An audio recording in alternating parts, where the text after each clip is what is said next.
Rekan-rekan mahasiswa, di sesi ini kita akan bahas perkuliahan kita. Ringkasan perkuliahan akan saya sampaikan di video setelah ini. Ingat, tetap berdiskusi, tetap belajar, baca modulnya, dan kerjakan forum serta tugas-tugas rekan-rekan. Keaktifan rekan-rekan sangat mempengaruhi nilai rekan-rekan dan perhatikan dengan jadwal tenggat waktu di perkuliahan kita ini. Selamat belajar dan sukses untuk kita semua. Terima kasih. Assalamualaikum warahmatullahi wabarakatuh. Salam sejahtera rekan-rekan mahasiswa. Minggu ini kita akan bahas tentang audit siklus pengeluaran. Di mana audit siklus pengeluaran, fokus auditnya adalah di seluruh siklus atau aktivitas pengeluaran.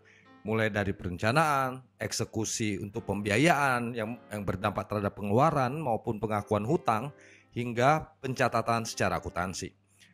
Aktivitas pengendalian pada proses audit ini ya khusus untuk transaksi pengeluaran uang atau transaksi pembelanjaan atau pembelian ya.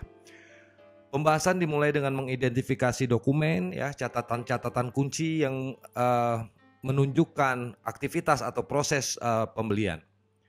Kemudian melakukan identifikasi ya, melakukan pemeriksaan terhadap bukti-bukti yang terkait dengan pembelian barang atau jasa. Nah, jika dalam proses aktivitas pembelian atau pengeluaran itu dicatat secara teknologi dengan menggunakan komputer, proses audit juga melakukan pemeriksaan audit bagaimana teknologi mencatat transaksi atas semua siklus di aktivitas pengeluaran tersebut. Secara ringkas teman-teman, berikut komponen atau konsep utama yang terkait dengan audit siklus pengeluaran.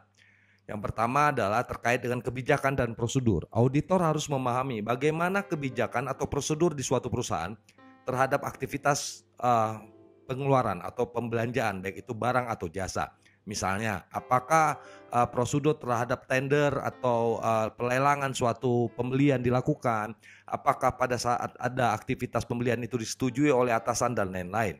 Jadi melihat bagaimana kesesuaian pelaksanaan kebijakan dilakukan pada saat transaksi pembelian. Selanjutnya, memperhatikan dokumen-dokumen pengeluaran. Ya, dalam hal ini dokumen transaksi pengeluaran seperti mulai dari tender, dokumen barang datang, bukti serah terima barang, sampai dokumen-dokumen yang mendukung transaksi pembelian ini, misalnya invoice dan faktur pajak. Selanjutnya, memperhatikan juga siapa yang menyetujui, memperhatikan siapa otorisasi melakukan pengeluaran ini. Karena aktivitas pembelian atau pengeluaran merupakan aktivitas yang mengurangi aset perusahaan, sehingga perlu diperhatikan otorisasi atau persetujuan pengeluaran dana atau aset perusahaan itu disetujui oleh siapa. Konsistensi atas otorisasi dan persetujuan adalah hal penting dalam pelaksanaan audit. Baik rekan-rekan, berikut tahap-tahapannya dan silakan rekan-rekan nanti baca di modulnya.